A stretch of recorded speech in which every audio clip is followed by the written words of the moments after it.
Thank you for calling the Clipper Customer Service Center.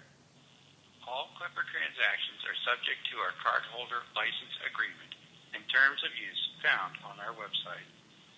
To continue in English, if you are a Caltrain customer, please be aware our menu options have changed.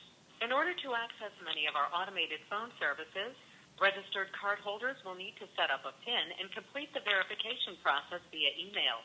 This is a one-time process. If you do not have a PIN, you will still have the option to speak to a customer service representative during our hours of operation.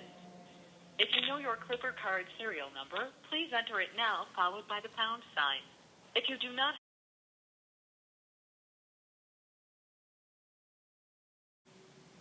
the serial number you entered is 1204. Is that correct? Press 1 for yes, or 2 for no. Please note, activity within the last 24 hours may not be reflected. Your cash value balance is 50 cents. To repeat this information, please press star.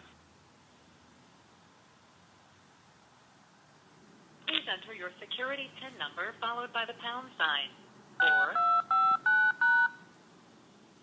main menu to get your recent. We're sorry, our call center is not open at this time.